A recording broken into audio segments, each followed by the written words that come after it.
So good evening. My name is Christine Ranck. I am the host of the Get Ignited talk show powered by Yakit. And I am a trauma therapist in New York City and a professional singer and co-author of the #1 Amazon bestseller, Get Ignited, Ignite the Genius Within. I don't even remember the name of my book, Ignite the Genius Within. And I have access to this absolutely wonderful talk show powered by Yakit.com. And so before I do anything, I want to thank them for allowing me this incredible opportunity on this amazing technology, which is basically that you could be anywhere in the world. And as you can see on the screen, there are 4 screens, and we can talk no matter where we are and get together live. And that seems almost impossible, except that everybody's gotten so used to it now that we just take it for granted. But it's an amazing technology, and I want to thank them. Thank you so much.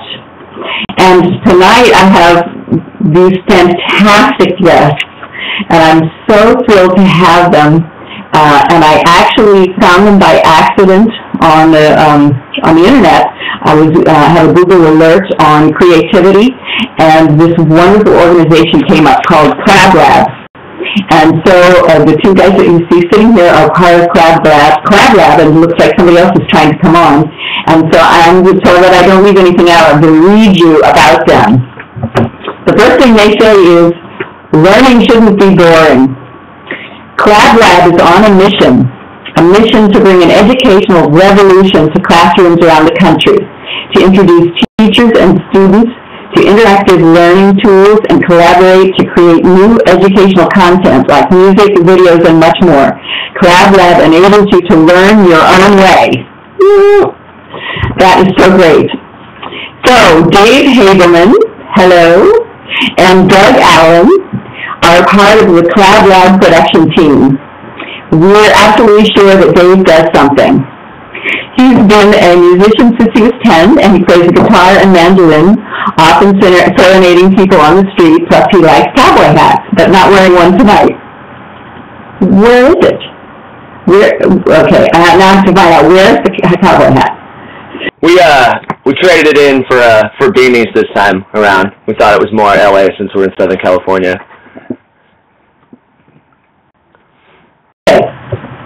And Doug does a lot too. He's studio master, piano rocker, and has released 6 albums. So when he's not at KlabLab, he mixes for lots of bands and combs his hair. Thank God. Both of them are passionate, and you'll see what I mean when you meet them and talk to them about leveraging their musical abilities to shape the future of education. So these people are doing for education what we've been missing since forever, and I just really tickled to death to have found you. So if you would, between the 2 of you, first of all, just tell us a little bit about KlabLab. Well, our main focus is to bring creativity back to the classroom. You know, it's always a stretch about how teachers are always asking, how are we going to relate to our students? How are we going to make abstract ideas concrete, right? And in a world where students literally have the sum of the world's knowledge at their fingertips, how are you going to send a message that kind of rises above all that noise and gets through to students? You know what I mean? And we firmly believe that the way to do that is through creative learning, which is a broad term. Like, what is creative learning?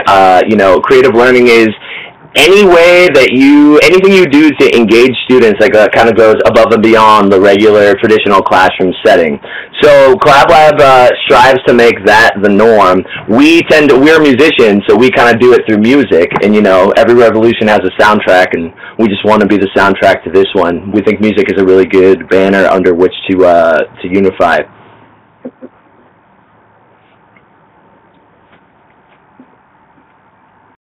Okay, so yes, yes.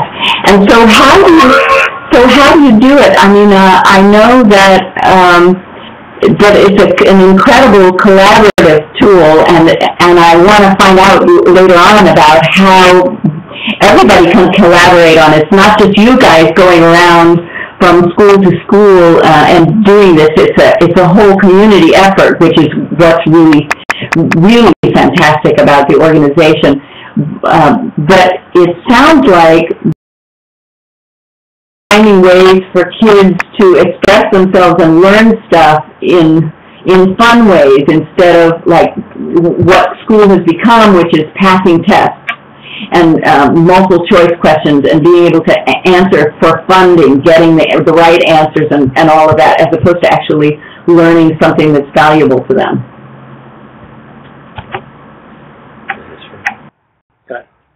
Well, yeah, I guess the best way to start is just kind of how it all got started, and we can kind of roll into how we're helping to facilitate that now. So I was in the teaching credential program at San Jose State, and I was, studying to become a teacher, and I started kind of playing around with music and the curriculum that I was teaching, and realized that it really had an effect. Like, you started playing music, and all of a sudden, I was playing it to my college class, my grad school class, and you start playing music, and then everybody kind of jumps out of their seat. It's the end of the night. They've all got day jobs, and they're working anyway, and so I started looking into it more and kind of realized that, people who are doing educational music are oftentimes packaging it like, hey kids, are you into rock and roll with math and science? And like, nobody wants to listen to that, So I hooked up with Doug here, who's been a longtime friend of mine. He's an amazing musician and producer, and he's been in a national touring band, and he, has produced a bunch of bands that are on the radio and things like that. And we just started making songs that sound like they should be on the radio, but instead of being about your ex-girlfriend or something like that, they're about the order of operations or cellular structure and things like that. So that's kind of how we got it started, and then we realized that, that's really cool. How are we going to bring students into it? You know what I mean? That's kind of where the brainchild of the tour came about, and this workshop that we're doing with the tour. So the workshop that we're doing, which we've made available for anybody to do, and we've provided tools for anybody to do it, works like this. We provided a bunch of musical templates, so you don't need any musical talent in order to do this workshop. And Doug threw a bunch of musical templates together that sound great. They sound like things would be on the radio, but that don't have any lyrics to them. Then we talk to teachers before we get there, find out what curriculum students are covering in class, and then we run a workshop where students write lyrics based on the curriculum that they're learning in class, and then they perform it at the end of class, and then come on our bus, and they can record it, and they upload that to the site. And the hope is that the workshop is engaging and it's fun for them to do while they're learning, and then what they record is uploaded to our site, and other people can access what they did to have a good time when they're engaging with similar content. And then to take it a step further, we're starting to develop some tools to help facilitate it. So, the point isn't to have Doug and I come to your classroom, right? The point is that you can do these types of things yourself. So in the short term, we provide all of our templates for free. So any teacher that's adventurous enough to try, forward-thinking enough and adventurous enough to try our workshop can go on. We're developing a video lesson plan, should be up anytime soon, that kind of explains how to do our workshop. And then you can access any of our templates, and you can use any of our tools to kind of jump over any of those musical hurdles that maybe you had beforehand. And then, Doug, you want to talk a little bit about the app? Yeah, actually the app is going to be really cool. It's the first, hopefully, of many. And Dave mentioned the song templates that we put together for the in-class visits. We're just going to make those available on your mobile phone or iPad and facilitate recording right over the top of that. So within a couple of minutes, you can have a finished song, hopefully of the quality that we've come to set a standard for, that you can easily upload to our community, and then anyone else can learn from it. We're hoping to tie like a lyrics feature to it. I don't think that'll be in the first version, but that should actually be coming out in the next couple weeks here. It's in the very last stages of development, and we're all pumped up about it.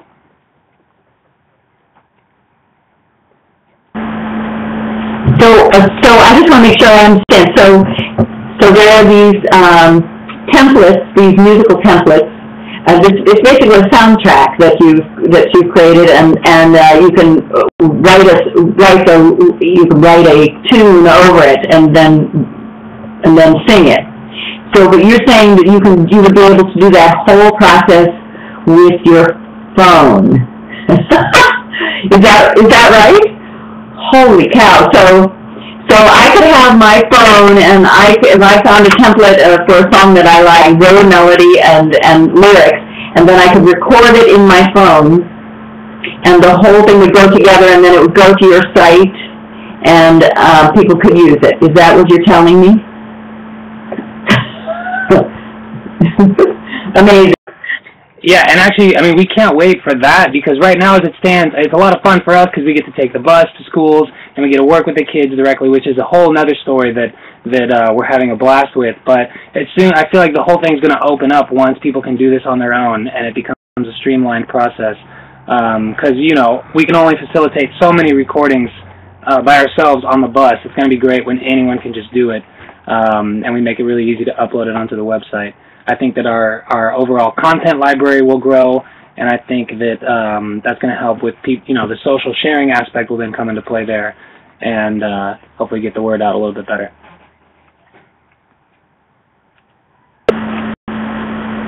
Yeah, that seems like really the key. I mean, it's one thing to have a bus, like you say, and go around from classroom to classroom, but it's relatively limited to how hard you guys want to work. But this makes it available to everybody. It's really, I didn't get that piece. I mean, I knew you were finding it, but through your phone, oh my God, that's incredible. That's incredible. That's not that along the lines of Yakets, like being able to have access anywhere in the world as long as you have a webcam. It's unbelievable. It's unbelievable. What an idea. It really is revolutionary. I was just going to say, it seems, I mean, that's hopefully just the first in what becomes a long line of tools that we're going to create. I mean, from that, you can kind of derive, I mean, music and video obviously paired very well together, so we're hoping that at some point in the near future we can even start developing something where you can, film yourself or make some kind of simple animation.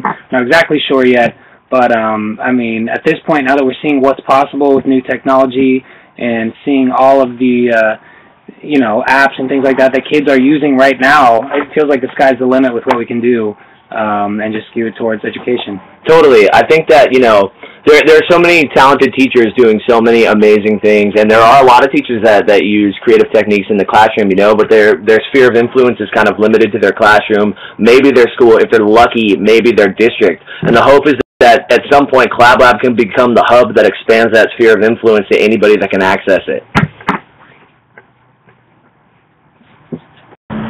Wow.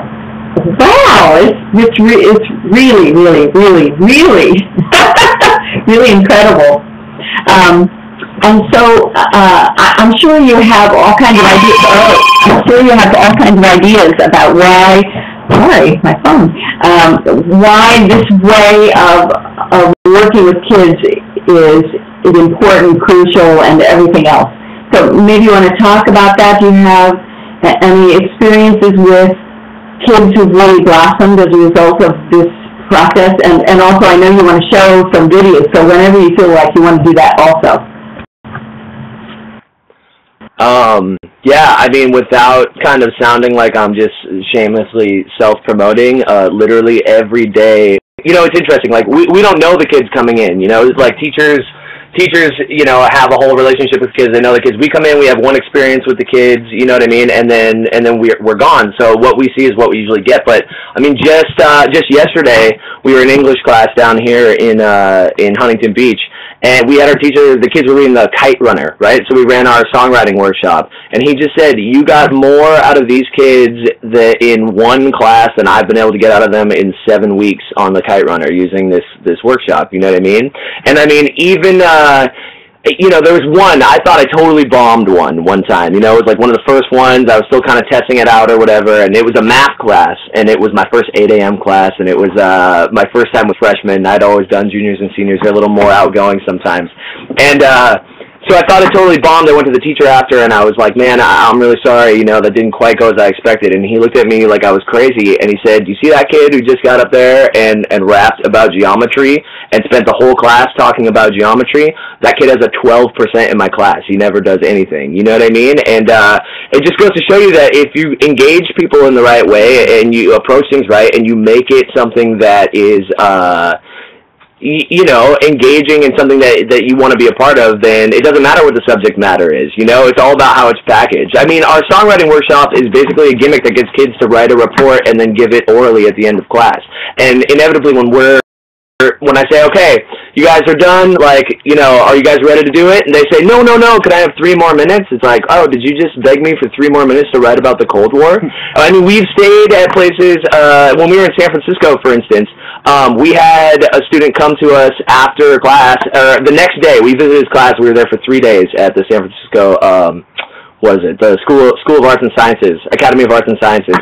And the next day he came and he said, hey, I stayed up all night working on my song. And it was an entire report he wrote about the road to World War II. You know what I mean? He stayed up all night doing it because he was so pumped up. And we've got kids that all the time stay after school until 6 o'clock or something like that under their own volition so they can get a chance to record the report that they wrote about the Civil Rights Movement. So, I mean, if you do it right and you make it fun, you know, it's great. And it's not about the finished product, right? That's just kind of a bonus that we have a finished product that other people can check out, right? The workshop is I go in for 10 minutes, give them a little background about what we do. I explain the workshop to them. We brainstorm a little bit about what it is that they're doing in class. And then for an hour, it's just students talking about, you know, writing a song. But it's them talking about, debating about, working creatively with the curriculum that they are covering in class, you know? And at the end, they get up and they get to have a fun time and they get to, you know, perform it. But I tell teachers, I'm like, look, it's not about, like, the end result. They don't know that. But it's about that hour that they're sitting there actively engaged in the content. Yeah, we pretty commonly get that as a compliment from teachers, is that that's the most engaged that they've ever seen their kids about a particular topic. So, I mean, our workshop is so non-threatening that I think that, in answer to your question, is why kids latch onto it. I mean, music obviously has the, you know, it can help you memorize things, and that has a lot of use for what we're doing, but it's just the fact that the kids get into it because it's something they can already relate to, being music, and then we just happen to tie in what they're learning about. Mm-hmm. And this is just one workshop that we came up with. I'm sure there's a million things that teachers do that have the same effect, you know? How do we get all that in one place, and how do we share those resources with other teachers that are forward-thinking and maybe willing to try the same techniques?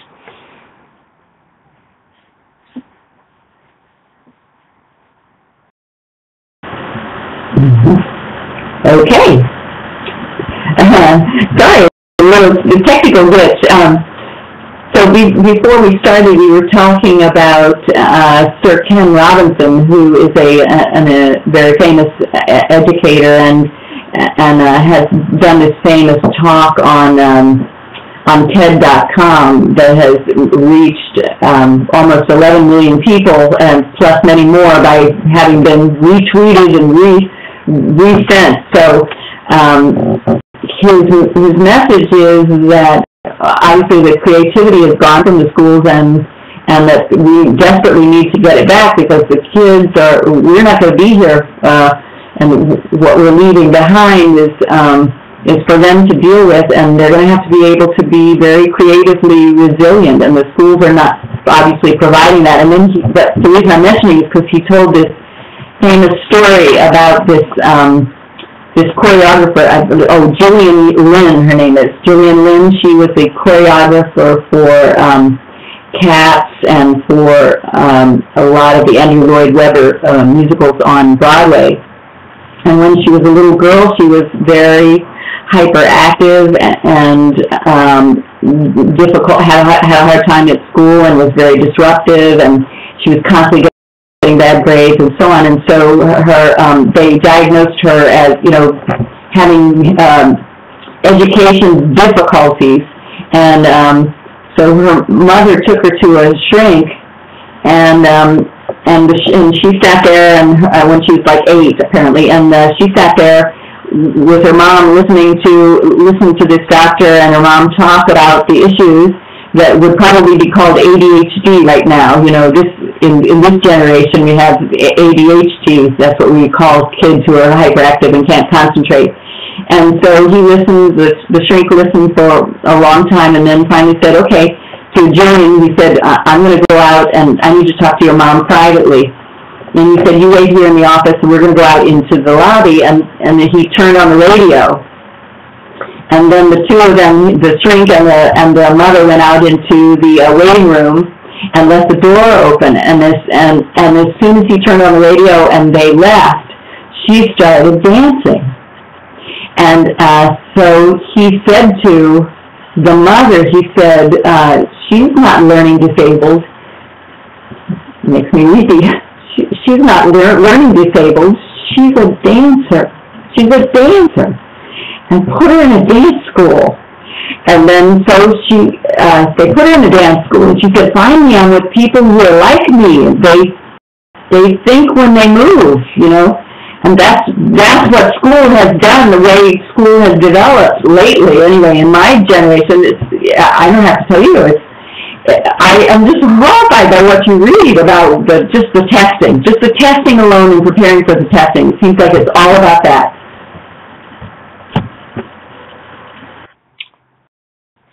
Well, I definitely think, I mean, it's tough, and the worst part is that, you know, a lot of times I feel like teachers take the blame for things like that when their hands are tied, you know what I mean? There's so many teachers that have so many great ideas on how to, on the ways to teach kids, right?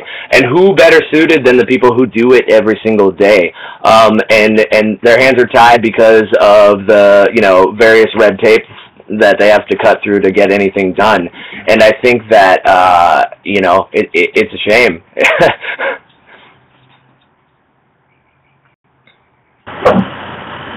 So do they have any red tape to cut through in order to be able to use your programs and have you come in? I mean, does the school have to go along with it, or how does that work? Do you have to? How hard is that?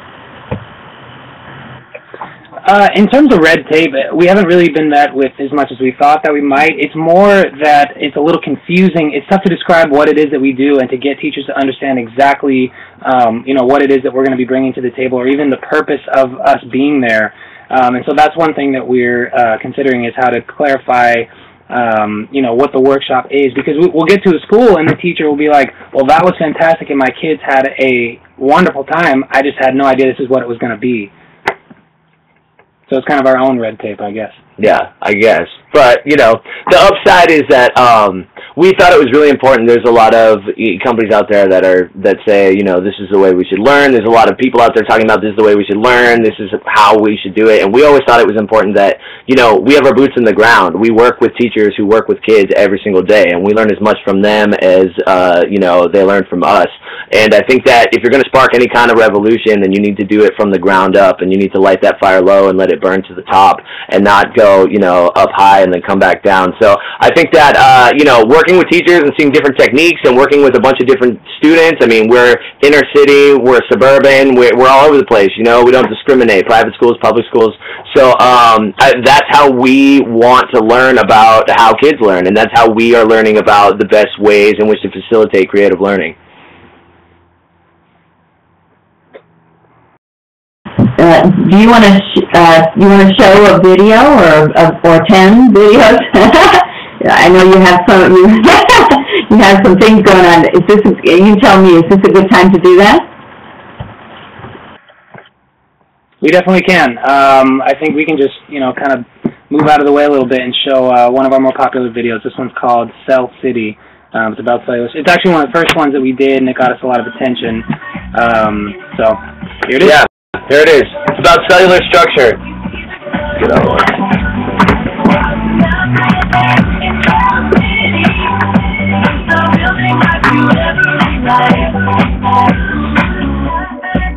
Can you start from the beginning, bro? That's cool.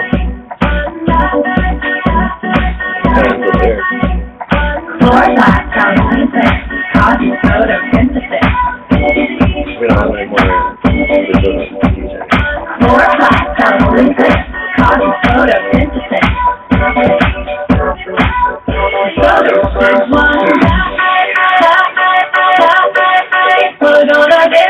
Dude, can you start it over?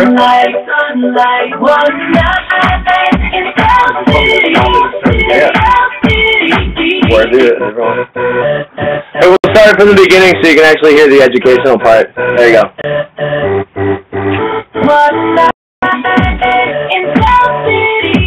We're gonna dance until we see the sunlight. The nucleus, like a city hall, holds 1,000 formations. Mitochondria, a power plant in charge of energy creation.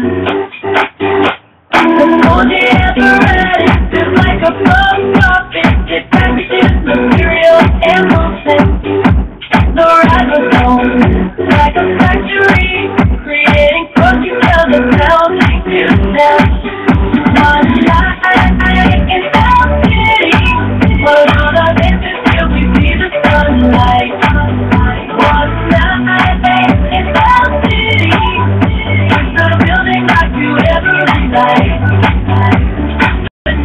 Like City Hall holds the cell information.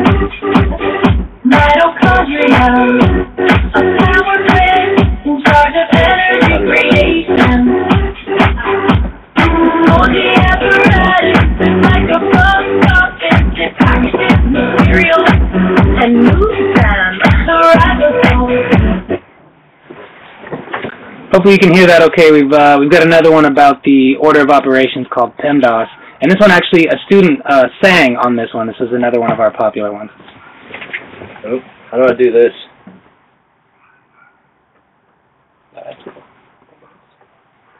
Just hit OK. Where? So you don't get rid of it. Where? Oh. The only problem is all the lettering's going to be turned around. No, it'll be a mirror image, but you'll get the idea.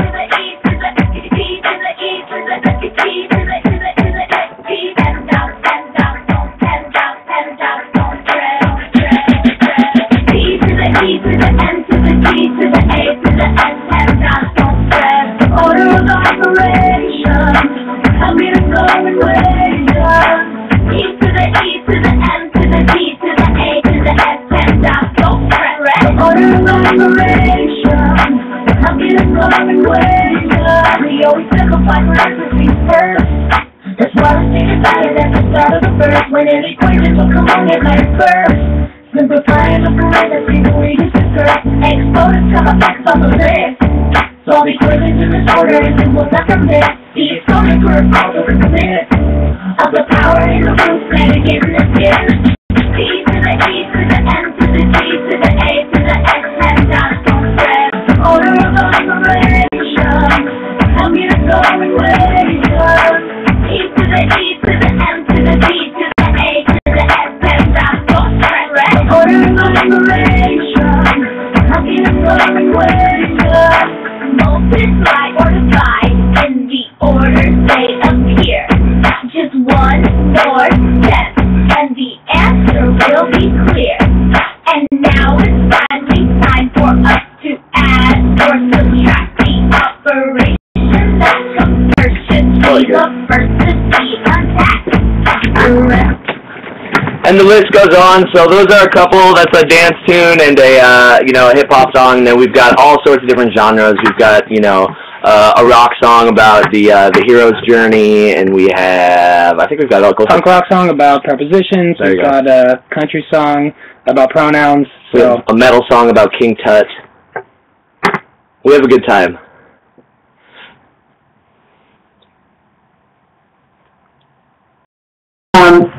So if the kids,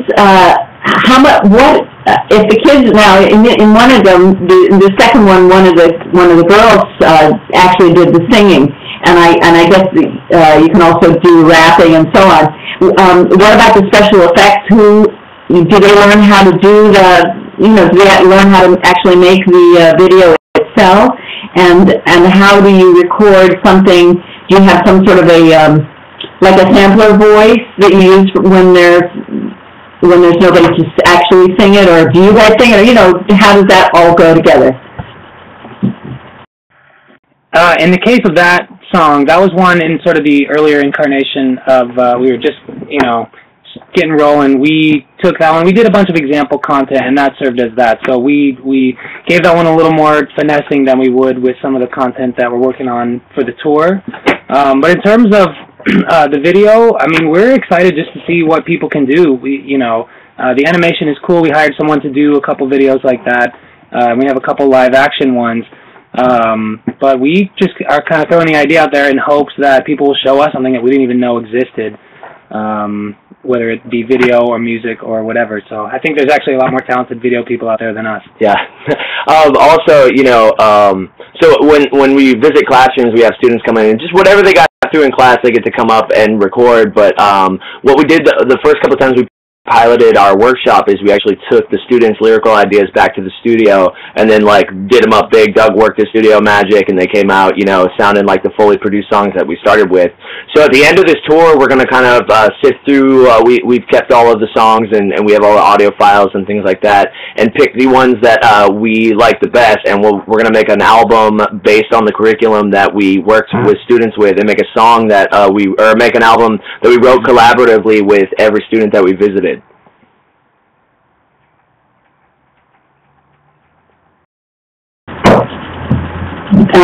On the website, there's a video. I'm sorry I didn't ask about it earlier. Where you're actually in the classroom, and the kids are sitting around a table, and there's a girl who's actually singing something that she's written about. I can't remember the topic, but it's probably cells or something like that. I don't know if you have. Do you have, by any chance, have access to that video or something where you're actually in the classroom, or is that not possible tonight? Yeah, we have a blog that's chronicling our journey on the tour, and that's one of the posts that we made. She's singing about geometry, and then she actually came on the bus and recorded that song and entered it into our contest. So yeah, she was one of those great. In every single class, we always have like one or two kids that are really stand out that all of a sudden will just start belting out a tune and really take it above and beyond. And so she was one of those. We definitely wanted to capture her, but we have her pulled up right now. Would you like to take a look?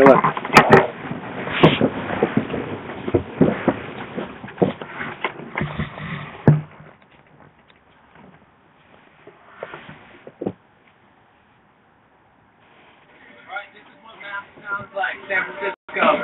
Do it.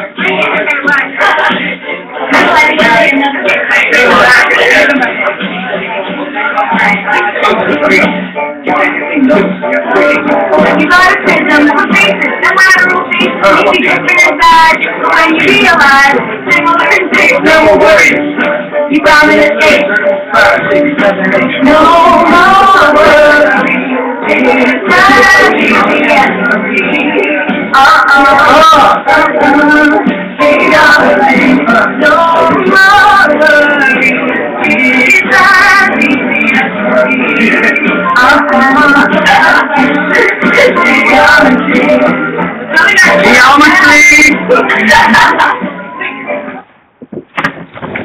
And that's just a small taste. I mean, that's one of many. You can see a bunch of people, you know, like one of the examples that I show all the time when we go to the classroom is the Amador Valley High School kids that did the Road to World War II. You know, they just, I'm always amazed at how good these kids are at it. And we hear the same templates all the time. I'm also always amazed, less from a, you know, curriculum and standards-based standpoint, and more from just a creative standpoint at how many different ways people interpret the templates that Doug wrote, and how many different ways they use that, you know, melodically and rhythmically and things like that. All of a sudden, you know, I'll be standing around and be like, man, I've heard this song like 100 times, and I've never heard it done like this before. So that's always a really cool thing, too. One of those unexpected things that little perks of the job there. There's one on the website about, there's so many on, but one on the website about communism, you know, and what normal kid wants to learn about communism? But communism can be fun, you know what I mean? It's like, it's amazing, and it teaches, I mean, they learn these based on that, just that one video alone. It's like these amazing concepts, very, very straightforward, very simplistic, and yet powerful messages about, in this case, communism and what it means to be not in communism. And so, you know, all that. I was just stunned by how available you make it to kids and interesting, and they're going to leave being able to sing a song about it and remember the concepts of it long after, you know, for a long time. It's amazing. I think that, like, you know, from an academic standpoint too. You know, it goes beyond just being a fun gimmick that kind of gets kids in the mood for learning, and then you switch back to, you know, a standard lesson plan or something like that. I mean, the things that they're dealing with in these lesson plans are really, you know, complex and, you know, intense things that they're learning about. And in this format, they're having to think critically about it, and they're having to think creatively about it, and they're having to, you know, discuss it with each other and figure out where things fit and why they fit, and how am I gonna make this line work and also be accurate. You know what I mean? So they're thinking about these concepts creatively, which you know, when you're all said and done, it shows an understanding that goes beyond just regurgitating the facts that you may have learned.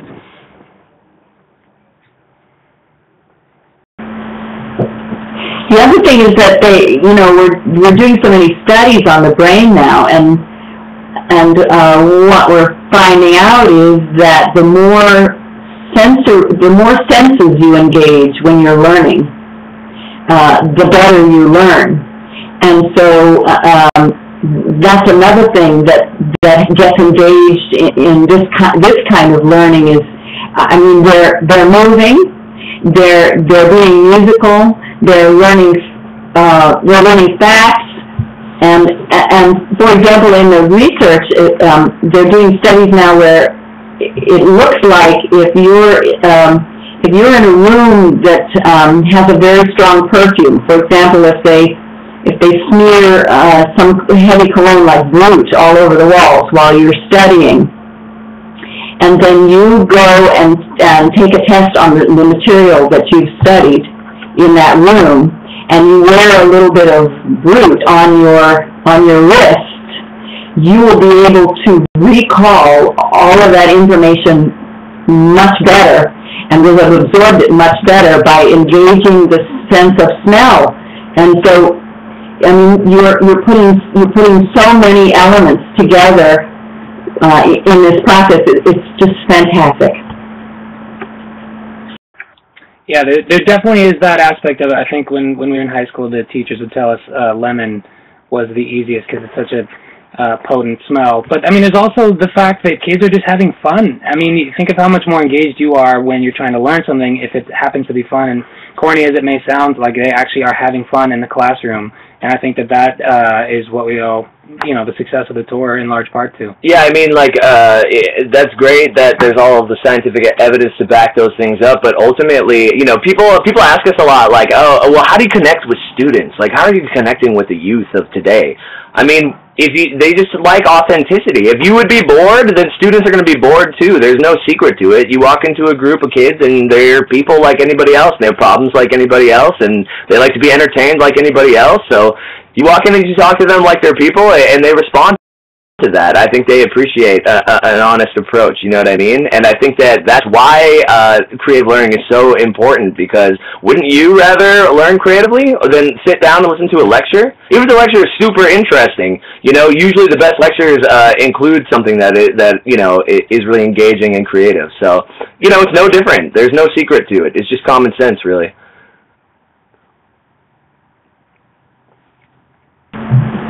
So, would you like to give us a tour of the bus? Is this a good time to do that? Or is it convenient for you right now? Okay, that's excellent. Go ahead. I'm going to turn over the mic to you, and you just move around. We thought you'd never ask. All right, this might be I'm holding a laptop, so it might be crazy. We're actually on the bus right now, so the bus is also a Wi-Fi hotspot. So I'll take you outside real quick so you can kind of get the outside look.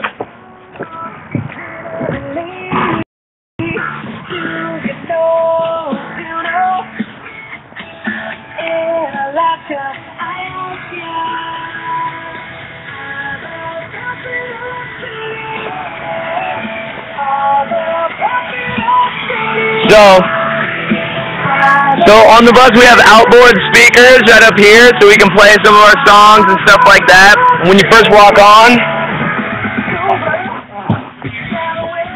So we got a nice little couch here. We ripped out all the cabinets up here, and these are actually speakers that go all the way around. And then we have a flat screen here, the one that you guys have been watching here. And then we have another one up front here. And then in the back, we have our recording studio where we have all of the students record the things that they came up with in class. So we have them come in. Maybe can we hit that light? Hold on one sec. All right, so when they come in, if they record, we have them sign our wall of fame here. And then back here is Doug's domain, and this is the recording studio. So this is the microphone, and this is all studio. We've got some sound treatment on the walls. It's just a tiny little room, but there's enough. We got a desk. I have a couple of screens where the kids can check out what's going on as I'm doing it. And it's actually pretty cool. I thought that, I mean, I've been in 1,000 studios, so I wouldn't think that this is as impressive as it is to kids, but most of them just come in and they put on the headphones and they can hear their voice, and I can already see, you know, whatever sort of misgivings they might have about the process just wash away immediately. And, I mean, every single time without fail. It's awesome. Yeah, so that's basically it. There's a drum head. We had the first group of students ever sign that recorded on the bus. And they can kind of see what Doug's doing on the screen when he's producing all these things. So yeah, that's basically the crux of it. It's a spectacular. I mean, it's really a fully loaded recording studio. It's amazing, and it's so exciting. The first time to be in a recording studio like that and to see what you can actually do. So to be able to provide that for kids and let them get their feet wet, and I mean, it's really high tech. It's beautiful. It's beautiful. It looks expensive.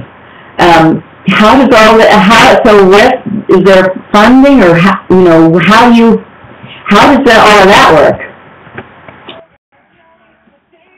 So we've got a couple of angel investors who kind of saw what we were doing and believes in the cause, and they've been backing us, and they've actually asked specifically to remain nameless in the media and all of that. So that's how we got our initial set of funding, is just through some good people who believe in the cause, and we're out doing what we can do with it. And is there a way for other people to help that, or I don't mean for this to be a dumb question, but I assume that you get paid by the schools, you get engaged by the schools, or is this all? So anyway, yeah, you tell me. I mean, the ideology behind it is that we're trying to promote the creative learning should be the status quo, and so we definitely don't charge the schools, at least at this point, to do what we're doing, which actually is surprising to most people. Yeah. So we're actually, we just kind of came out and started pounding the pavement, like I said, and working directly in classrooms and trying to figure things out. So we're now working on a monetization strategy, kind of long term. So we'll be unveiling that sometime, hopefully in the next year here. And, as we go along and this thing gets bigger, things start popping their heads up, so there's a lot of different opportunities. But the main goal is to just get as many eyes on what we're doing as possible and hope to involve as many people that can help to contribute.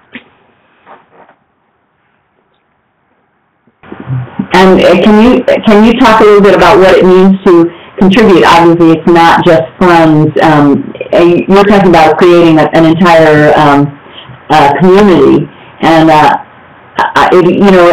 based on what I saw in your website, it looked like, for example, that I as a singer, for example, I too could write a song about something that I know about and record it and record it with the templates that you provide on the website and so on, and then I can send it to you, and you can introduce it to the community in some way, and maybe it'll actually get used in the schools. And if I'm understanding it correctly, that would be the case for anybody who has something that they want to teach via this process.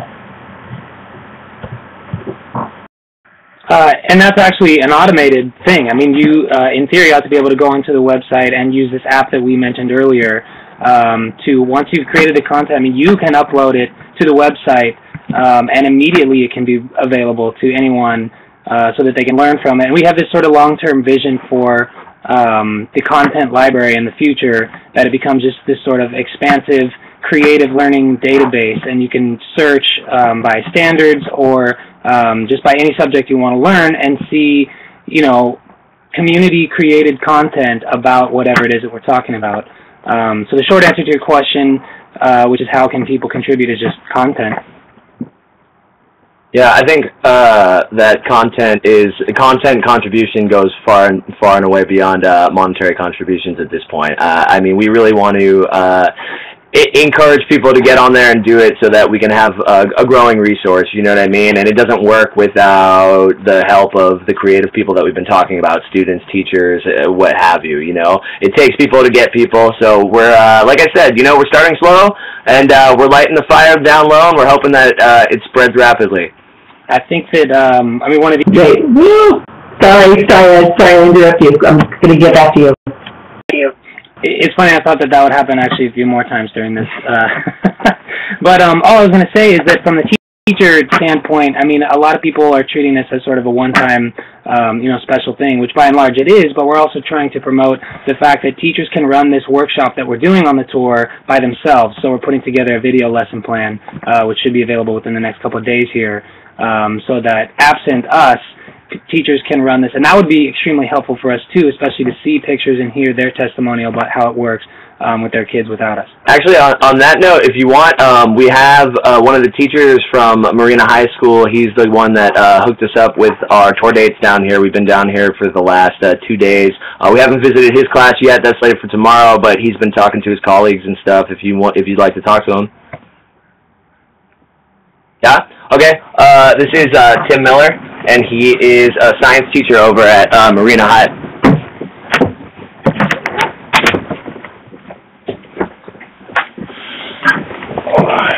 How's it going?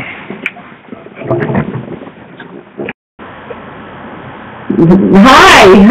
Hey, welcome to the show. It's so great to see you. I just want to warn you, there's a little bit of lag time between the time I talk and you talk, so when you see the purple thing light up, then somebody can actually hear you. So just tell me, what has been your experience so far?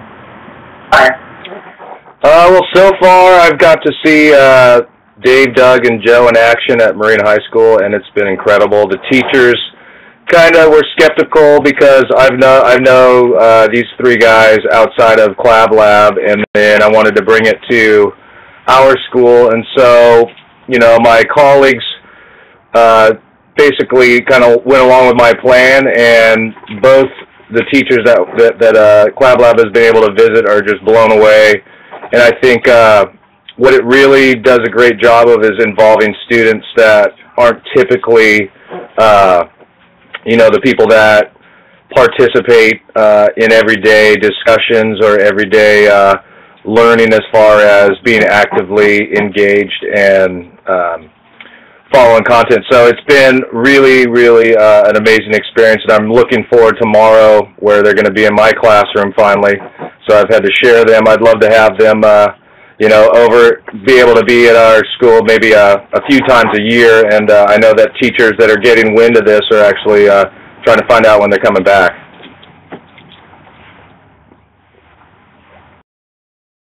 I'll bet they are. It's amazing. So you already knew them and knew about what they were doing, and that's how you got them to your school, because you knew about it from something outside.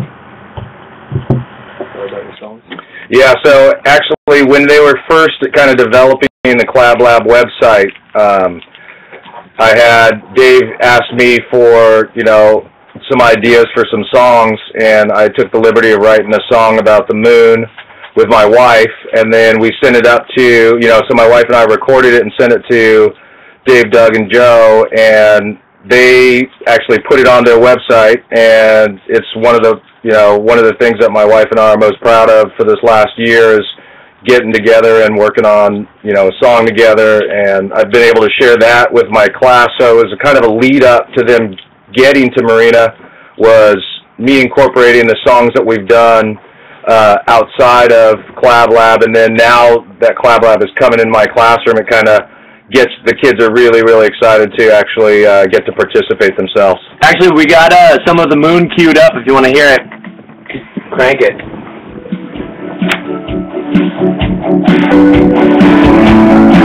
And it's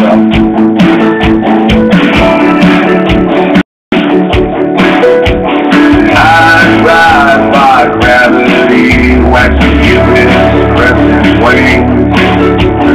Sun reflects soft side, brightens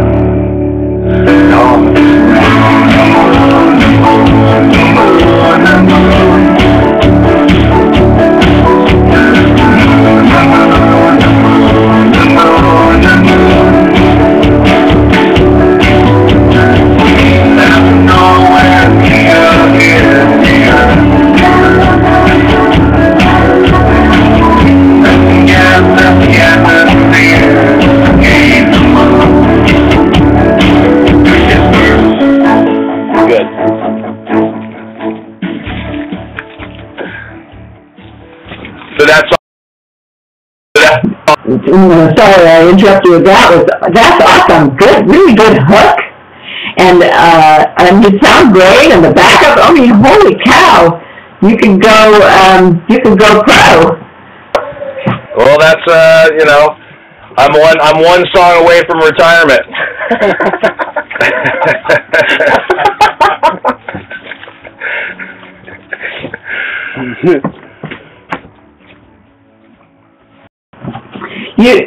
You guys definitely have to come to New York. Although I don't know how that would work with the brass in New York City, but it would be amazing. It would be amazing to have you come here. I'm just curious. Right now, it sounds like you're moving around in California. Do you have any plans to go to other states, or what's next? Yeah, so when we came up with this idea for the tour and stuff, we kind of came up with it late in the school year. Oh yeah, just 3 buddies hanging out. So we came up with it kind of late in the school year, and so we started locally because we made up this workshop, and I was pretty confident it was going to work, but we had to pilot it because I wasn't sure, and it started doing really well, and I mean that's how we got to come. We're from the Bay Area, and so we got to come down south by virtue of it working and just people talking to each other and allowing us to come. So now that we know that it's going to work, we're going to finish up West Coast leg. We're back down here next week too, and then we may or may not be going all the way down to San Diego. It depends. It'll probably be game time decision, and then we're going to try to hit a few conferences over the summertime, and then hopefully next year, now that we have kind of a lot to show for our tour and what exactly it's all about, and what we'll be doing on tour and what we stand for, that'll be easier to do outreach, and the hope is to start our national tour in September next year, and August, September, and we'll start heading east.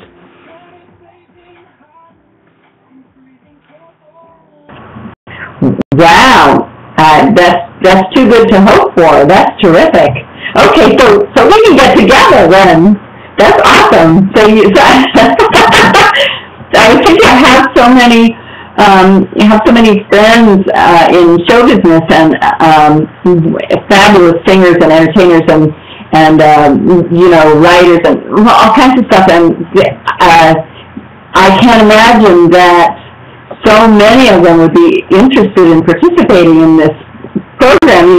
Just because they know all of this, but it's something that they can do for kids, and it's just fantastic because it draws in so much of the community. It's a brilliant idea. Well, thank you very much, and if you want to send us to any of those famous friends of yours, feel free to do so. We could definitely use all the publicity we could get. We do really believe in the cause, you know what I mean, and I think that it is a great deal, and enough people see it, I think that someone will jump on, but hey, it never hurts to be elevated up by a little celebrity power.